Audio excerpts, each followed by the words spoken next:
2 Corinthiens, chapitre 3. Commençons-nous de nouveau à nous recommander nous-mêmes? Ou avons-nous besoin, comme certains, de lettres de recommandation pour vous, ou alors de votre part? C'est vous qui êtes notre lettre, écrite dans notre cœur, connue et lue de tous les hommes. Il est clair que vous êtes une lettre de Christ écrite par notre ministère, non avec de l'encre, mais avec l'Esprit du Dieu vivant, non sur des tables de pierre, mais sur des tables de chair, sur les cœurs. Telle est l'assurance que nous avons par Christ auprès de Dieu.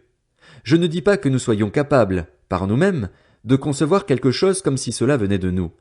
Notre capacité, au contraire, vient de Dieu. Il nous a aussi rendus capables d'être serviteurs d'une nouvelle alliance, non de la lettre, mais de l'esprit. Car la lettre tue, mais l'esprit fait vivre. Or, si le ministère de la mort, gravé avec des lettres sur des pierres, a été glorieux au point que les Israélites ne pouvaient pas fixer les regards sur le visage de Moïse à cause de la gloire dont il rayonnait et qui, pourtant, était passagère, combien le ministère de l'Esprit sera plus glorieux? En effet, si le ministère de la condamnation a été glorieux, le ministère de la justice est bien plus glorieux encore. Et même, de ce point de vue, ce qui était glorieux a perdu son éclat à cause de la gloire qui lui est supérieure. En effet, si ce qui était passager a été marqué par la gloire, ce qui est permanent sera bien plus glorieux. Puisque nous avons une telle espérance, nous faisons preuve d'une grande assurance.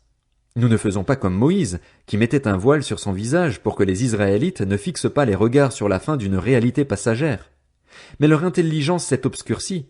Jusqu'à aujourd'hui, en effet, le même voile reste lorsqu'ils font la lecture de l'Ancien Testament, et il ne se lève pas parce que c'est en Christ qu'il disparaît. Jusqu'à aujourd'hui, quand les écrits de Moïse sont lus, un voile recouvre leur cœur. Mais lorsque quelqu'un se convertit au Seigneur, le voile est enlevé.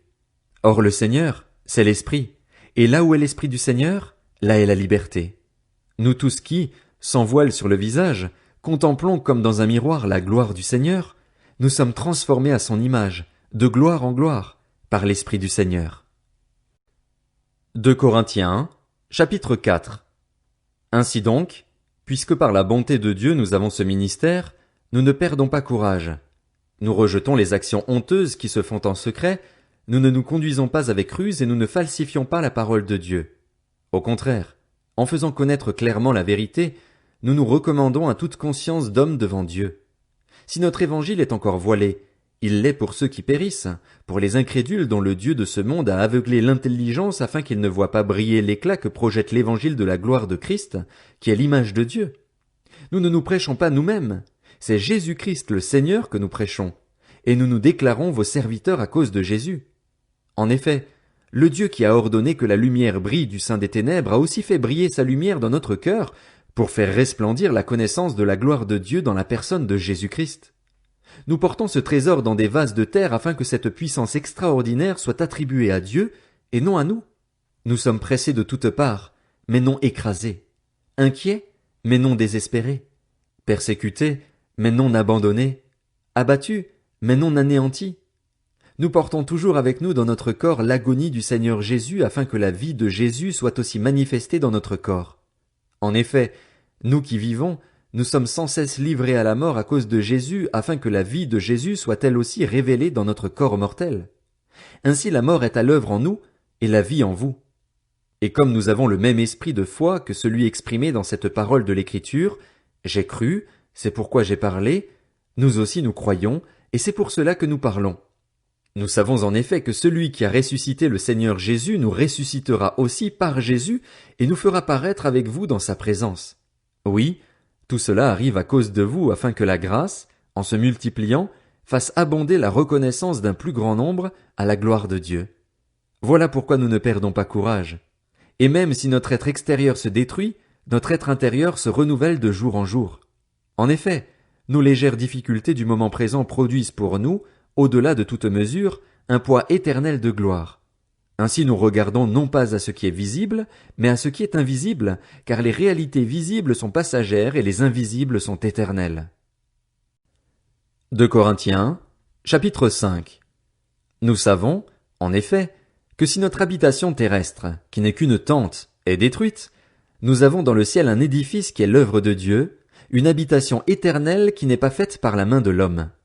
Et nous gémissons dans cette tente avec l'ardent désir de revêtir notre domicile céleste, puisque, Après avoir été ainsi revêtus, nous ne serons pas trouvés nus.